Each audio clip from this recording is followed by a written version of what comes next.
Hello students, good morning सभी को। और आप सभी का स्वागत है माइक्रो इकोनॉमिक्स की क्लास में। और बच्चों, हमारा चैप्टर चल रहा है कॉन्सेप्ट ऑफ रिवेन्यू। पिछला जो लेक्चर था उसमें हमने बात की थी कि कॉन्सेप्ट ऑफ रिवेन्यू में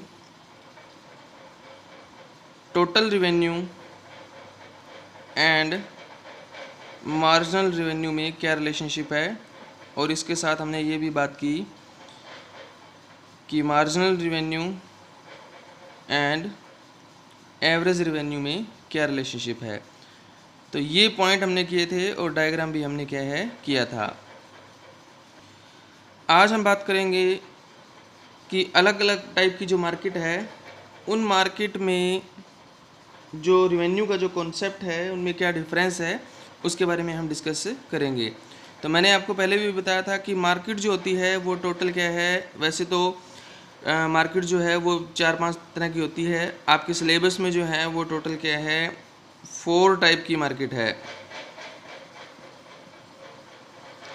4 तरह की मार्केट है। तो यहाँ पर हम इस चैप्टर में बात करेंगे जो रिवेन्यू का कॉन्सेप्ट है उसमें हमने सिर्फ क्या है इसमें से 3 टाइप की जो मार्केट है उसमें हमने क्या है बात करनी है। जो मार्केट होती है उसमें सबसे पहले मार्केट आती है हमारी परफेक्ट कंपटीशन यानी कि पूर्ण प्रतियोगिता। दूसरी मार्केट जो है वो है ओलिगोपोली मोनोपोली यानी कि एकाधिकार। तीसरी है मोनोपोलिस्टिक कंपटीशन यानी कि एकाधिकारी प्रतियोगिता। और फोर्थ टाइप की जो मार्केट है वो है अल्पाधिकार यानी कि ओलिगोपोली। तो इसमें हमने जो चैप्टर ये वाला जो चैप्टर चल रहा है उसमें हमने क्या है यहाँ पर इन तीनों में क्या है डिफरेंस क्रिएट करना है। वैसे आपके सिलेबस में जो है वो क्या है चारों तरह की मार्केट है। तो इनके बारे में हम क्या है आगे जो चैप्टर हैं 1-2 चैप्टर जो रह गए हैं उनके अंदर हम क्या है डिस्कस करेंगे आगे आने वाले चैप्टर्स में। तो अभी हमने ये बात करनी है कि इन तीनों में क्या डिफरेंस है। इन तीनों में हम जो मार्जिनल एवरेज रिवेन्यू और जो मार्जिनल रिवेन्यू कर्व बनाते हैं उसमें क्या क्या डिफरेंस है उसके बारे में हमने क्या है बात करनी है। तो सबसे पहले हम बात करते हैं परफेक्ट कंपटीशन के बारे में। तो जो पहले टाइप की जो मार्केट है यानी कि पूर्ण प्रतियोगिता, ये मार्केट जो है पूर्ण प्रतियोगिता, इसके बारे में हम क्या है बात कर रहे हैं सबसे पहले कि इसमें कौन कौन सी विशेषताएं होती हैं। मैंने आपको एक एग्जांपल दिया था, तो एक बार मैं आपको बता दूं कि यहाँ पर जो मैं बता रहा हूँ आपने क्या है अच्छे से इसको क्या है समझना है, क्योंकि आने वाले 2 चैप्टर जो हैं लगभग वो क्या है परफेक्ट कंपटीशन से रिलेटेड हैं। और मोस्टली एग्ज़ाम के अंदर क्वेश्चन आते हैं perfect competition, monopoly, monopolistic competition, oligopoly, इनके फीचर्स के बारे में पूछा जाता है।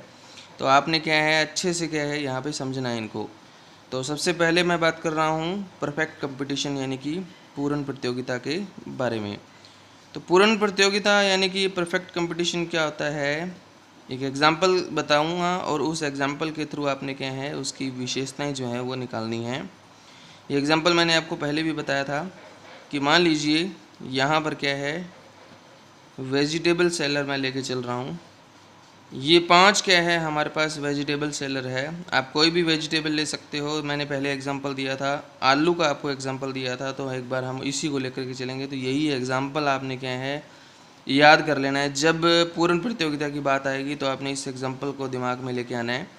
तो यहाँ पर क्या है 5 व्यक्ति हैं, 5 रेडी वाले लगा लो या 5 शॉपकीपर लगा लो, वो आलू बेच रहे हैं और सभी के सभी क्या है रेट जो है वो किस रेट से बेच रहे हैं 10 रुपये किलो से।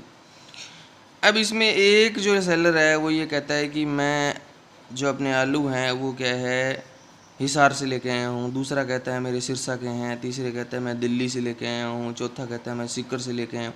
मतलब सभी अलग अलग क्या है बता रहे हैं, परंतु वास्तव में क्या है कि सभी ने इकट्ठे खरीदे हैं एक ही जगह से और क्या है अपनी अपनी दुकान पे क्या है या रेडी पे क्या है उनको रख लिया है और सभी का रेट जो है वो क्या है एक जैसा है। तो यहाँ पर सभी अगर ये कहेंगे कि मैं यहाँ से लाया हूँ, मैं वहाँ से लाया हूँ, तो जो उपभोक्ता है वो इस चीज़ को क्या है मान लेगा, क्योंकि यहाँ पर क्या है जो अलग अलग सभी ने रखे हुए हैं उनमें डिफरेंस क्रिएट नहीं कर सकते हम, क्योंकि वेजिटेबल्स में डिफरेंस क्रिएट करना थोड़ा मुश्किल हो जाता है। और आलू ऐसी वेजिटेबल है जिसमें क्या है जल्दी से हम क्या है डिफरेंस क्रिएट नहीं कर सकते। तो सारे के सारे क्या हैं एक जैसे ही होते हैं। तो यहाँ पर क्या है, देखो लार्ज नंबर ऑफ सेलर, बेचने वालों, पहला इसका फीचर जो है क्या है कि लार्ज नंबर ऑफ सेलर, यानी कि बेचने वाले जो सेलर होते हैं उनकी संख्या जो होती है वो अधिक होती है। तो ये इसका क्या है, पहली इसकी विशेषता होगी। दूसरी इसकी विशेषता क्या है कि इसमें कीमत क्या रहती है, स्थिर रहती है। यहाँ देखो कीमत जो है वो क्या है, 10 रुपये कीमत है, और कोई भी सेलर क्या है प्राइस को क्यों इफेक्ट जो है वो नहीं कर सकता। जैसे कि अगर एक ने क्या है 9.5 रुपये कर दिया, अगर एक ने 9.5 रुपये कर दिया तो यहाँ पर उसका सारा आलू बिक जाएगा, लेकिन उसको प्रॉफिट नहीं होगा, क्योंकि परफेक्ट कंपटीशन के अंदर जो सेलर होते हैं उनको प्रॉफिट जो होता है वो बिल्कुल मामूली सा प्रॉफिट होता है। कीमत कम करने पर उनका प्रॉफिट ख़त्म हो जाता है, तो वो कीमत कम नहीं कर सकते। अगर कोई ज़्यादा प्रॉफिट कमाने के लिए क्या है कीमत को क्या है बढ़ा देता है, तो भी क्या है वो प्रॉफिट जो है वो नहीं अर्न कर सकता, क्योंकि कीमत को बढ़ाने पर क्या है उसका एक भी आलू क्या है नहीं बिकेगा। एग्जाम्पल के तौर पे हम बाज़ार में जाते हैं और कोई 10 रुपये से 10.5 रुपये देगा तो हम उससे नहीं खरीदेंगे, और जो 9.5 रुपये दे रहा है उससे सारे ही खरीद लेंगे, उसके सारे बिक जाएंगे, लेकिन उसको प्रॉफिट नहीं होगा। और जो रेट बढ़ा देगा थोड़ा सा, उसको प्रॉफिट कैसे नहीं होगा, क्योंकि उसका एक भी नहीं बिकेगा। तो इसलिए क्या है इसकी विशेषता होती है कि इसमें कोई भी विक्रेता, कोई भी सेलर कीमत के ऊपर प्रभाव नहीं डाल सकता। तो पहली विशेषता क्या हुई इसमें, अधिक विक्रेता। दूसरी विशेषता क्या हुई, समान कीमत, मतलब होमोजीनियस प्राइस।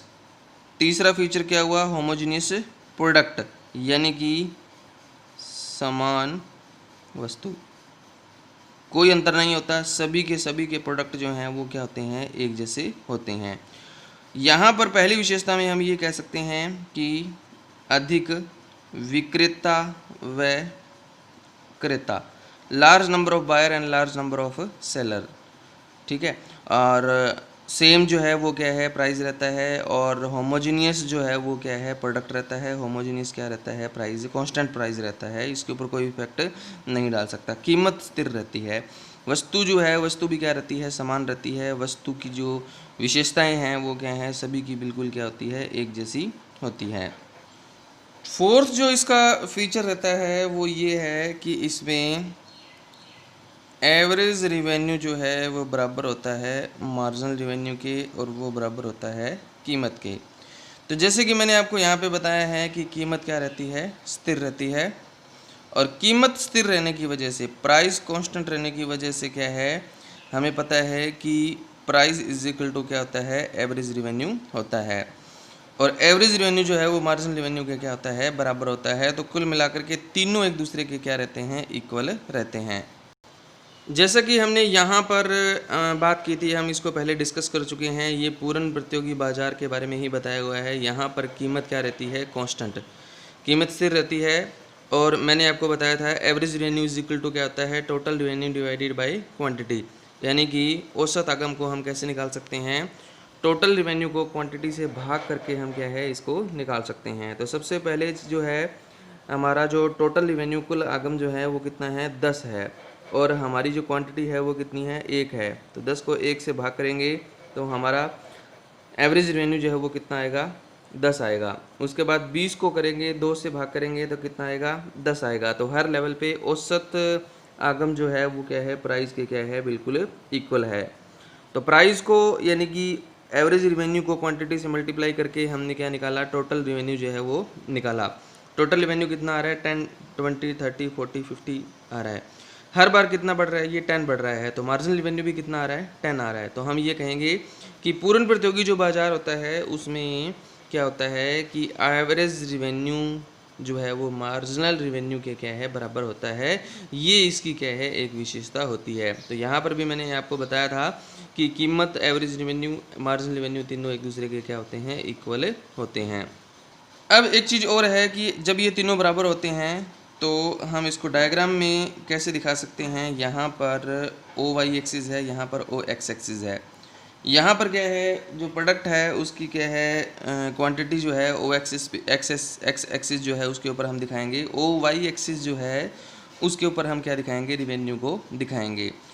तो यहाँ पर कीमत जो है, प्राइस को भी इधर दिखाएंगे, तो यहाँ पर क्या है कीमत, जैसे मान लो 10 रुपये, यहाँ पर 10 रुपये है तो 10 रुपये स्थिर रहेगी। 10 रुपये पे कितनी भी वस्तु जो है वो बेची जा सकती है, इसलिए यहाँ पर हमारा जो कर्व बनेगा वो ऐसे बनेगा। इसी कर्व को हम क्या कहते हैं, प्राइस लाइन भी कह सकते हैं, average revenue is equal to marginal revenue भी कह सकते हैं। तो यहाँ पर ये डिफरेंस है, हम डिफरेंस क्रिएट कर रहे हैं तीनों में। तो जो पूर्ण प्रतियोगी बाजार है उसमें हमारा एवरेज रिवेन्यू और मार्जिनल रिवेन्यू इस तरह से बनता है। ये चीज़ आपने ध्यान रखनी है यहाँ पर कि एवरेज रिवेन्यू और marginal revenue curve perfect competition के अंदर पैरेलल होता है ओ एक्स एक्सिस के, यानी कि ओ एक्स अक्ष के समानांतर होता है, और एवरेज रिवेन्यू, मार्जिनल रिवेन्यू और प्राइस तीनों क्या होते हैं, एक दूसरे के इक्वल होते हैं। अब हम बात करते हैं दूसरी तरह की मार्केट जो है वो कौन सी है, हमारी मोनोपोली, यानी कि एकाधिकार। एकाधिकार का मतलब क्या होता है, एक व्यक्ति का अधिकार, यानी कि इसकी पहली विशेषता क्या होती है, एक विक्रेता, बेचने वाला जो है वो क्या है, एक ही व्यक्ति होता है। सभी के सभी लोग क्या हैं, इसी से क्या है वस्तु खरीदते हैं, इसलिए हम कहेंगे अधिक क्रेता। सारे के सारे जो लोग हैं खरीदने वाले, क्रेता कौन होता है, खरीदने वाला, विक्रेता कौन होता है, बेचने वाला। तो बेचने वाला जो व्यक्ति है वो क्या होता है, यहाँ पर एक ही होता है, इसलिए इसको एक का अधिकार कहते हैं, एक व्यक्ति का अधिकार। बेचने पर इसी का अधिकार होता है। ये कोई चीज़ पे क्या है, अपना मोनोपोली जो है वो क्रिएट कर लेता है, या कोई पेटेंट है, कोई कॉपीराइट है, वो अपने नाम करवा लिया किसी व्यक्ति ने। तो जब कोई व्यक्ति क्या है किसी वस्तु का पेटेंट नाम जो है वो अपने नाम करवा लेता है, तो उसके बाद क्या है, उस वस्तु को बेचने का अधिकार क्या है, उसी व्यक्ति के पास होता है।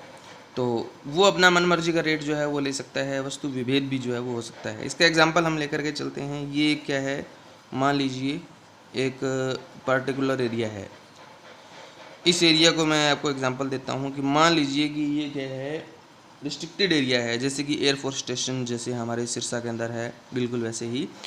तो ये रिस्ट्रिक्टेड एरिया है, इसमें हर कोई व्यक्ति जो है वो क्या है, नहीं जा सकता, और इसमें वही व्यक्ति जाएगा जिसका पास बना हुआ है, जिसको परमिशन मिली हुई है, वही जाएगा।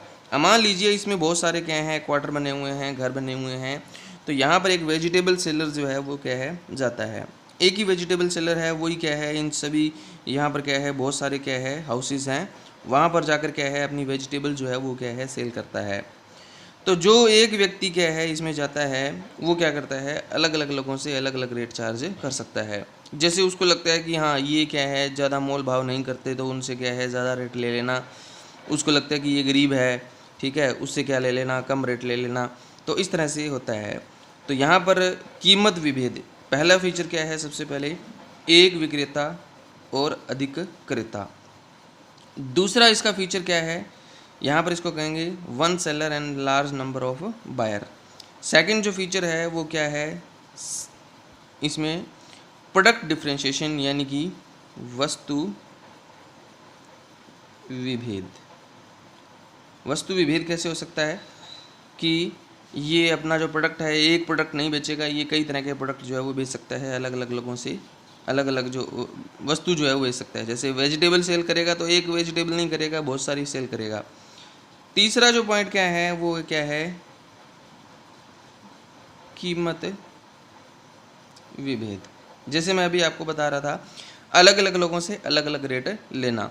तो ये क्या है, इस तरह से क्या है ज़्यादा प्रॉफिट अर्न करता है। जैसे अमीर से ज़्यादा पैसे ले लिए, ठीक है, और गरीब है उसको क्या है कम रेट लगा दिया। तो इस तरह से क्या है ये ज़्यादा प्रॉफिट जो है वो अर्न करता है। तो ऐसे व्यक्ति को हम क्या कहते हैं, एकाधिकारी कहते हैं।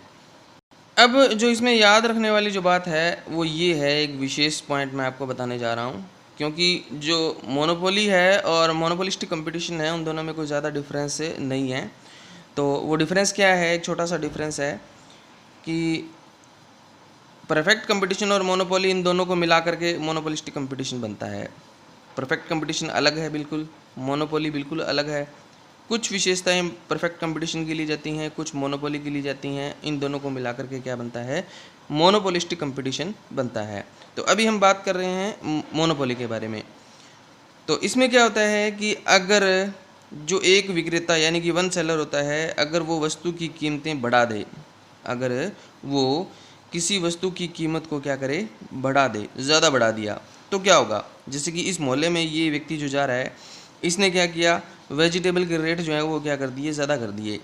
तो यहाँ के लोग क्या करेंगे, मान लो ये सिटी से क्या है, एयरफोर्स स्टेशन जैसे मान लो दूर है, तो यहाँ के लोग क्या करेंगे, लगभग सभी लोग क्या है, इसी व्यक्ति से क्या है, वेजिटेबल परचेज करेंगे। हो सकता है कि मान लो 1-2% जो है वो बाहर जाकर के खरीद लाएं, लेकिन बाकी क्या है, सभी इसी से परचेज करेंगे।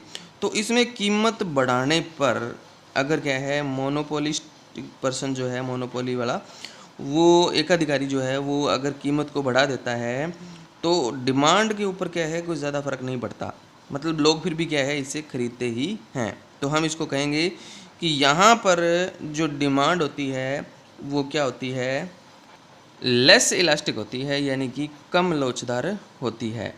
कम लोचदार होने का मतलब क्या हुआ कि कीमत में ज़्यादा परिवर्तन आने पर डिमांड में कम परिवर्तन आता है। जैसे कि यहाँ पर क्या है, किसी वस्तु की कीमत क्या है, जैसे कि मान लो 5 रुपये है, 5 रुपये कीमत पे कितनी वस्तु खरीदी जा रही है, 6। अब कीमत को बढ़ा करके डबल कर दिया, कितना, 10 कर दिया। 10 करने पर कितनी वस्तु खरीदी जा रही है, 5। यानी कि डबल रेट करने पर भी क्या है, डिमांड में कोई ज़्यादा फर्क नहीं आया, सिर्फ 1 यूनिट कम हुई है। तो इसको हम क्या कहते हैं, मांग की लोच क्या है, इलास्टिसिटी ऑफ डिमांड क्या है, इकाई से कम है, लेस देन 1 है। तो यहाँ पर मांग की लोच क्या होती है, इकाई से कम होती है। और डायग्राम देखिए यहाँ पर ये कैसे बन रहा है, मांग वक्र जो है वो किस तरह से बन रहा है, ये बन रहा है कुछ इस तरह से। तो ये ध्यान रखना है, ये डिमांड कर्व यहाँ पर जो मोनोपोली होती है उसमें क्या है, डिमांड कर्व यानी कि इस तरह से बनता है। तो हम ये कह सकते हैं कि यहाँ पर हमारे पास एवरेज रिवेन्यू और मार्जिनल रिवेन्यू कर्व जो है वो इस तरह से बनते हैं, यहाँ पर इस तरह से बनते हैं। ये हमारा एवरेज रिवेन्यू होता है और ये होता है मार्जिनल रिवेन्यू, ठीक है। इनकी शेप जो है वो क्या है, डाउनवर्ड स्लोप करती है। क्यों, क्योंकि यहाँ पर डाउनवर्ड स्लोप तो दोनों में करेगी, देखो इसमें भी करेगी और इसमें, इन दोनों में डाउनवर्ड स्लोप करती है। पर इसमें खास बात क्या होती है, यहाँ पर इलास्टिसिटी जो होती है वो क्या होती है, लेस देन 1 होती है। अब हम बात करेंगे तीसरा जो मार्केट है हमारे पास, मोनोपोलिस्टिक कंपटीशन। मोनोपोलिस्टिक कंपटीशन का क्या एग्जांपल है कि जैसे आप मार्केट में क्या है, कोई भी बाथ सोप खरीदने जाते हो, नहाने का साबुन, या कोल्ड ड्रिंक परचेज करने के लिए जाते हो, तो उसमें क्या डिफरेंस होता है। जैसे नहाने का साबुन हम खरीदने के लिए जाते हैं तो उसमें क्या डिफरेंस होता है, उसके रंग, उसका जो डिज़ाइंस होता है उसमें फ़र्क होता है, उसमें जो फ्रेगनेंस खुशबू आती है उस चीज़ का फ़र्क होता है, कुछ रेट का भी फ़र्क होता है, कंपनी का फ़र्क होता है, ब्रांड नेम का फ़र्क होता है, ऊपर लेबल लगा होता है उस लेबल का फ़र्क होता है। लेकिन क्या है, साब वो काम किस आता है, कितना भी फ़र्क कर लो लेकिन सारे के सारे नहाने का साबुन नहाने के ही लिए काम आएगा, ठीक है। इसी तरह से क्या है, टूथपेस्ट आती है, वो सारी की सारी क्या है, दांत साफ़ करने के लिए ही काम आएगी।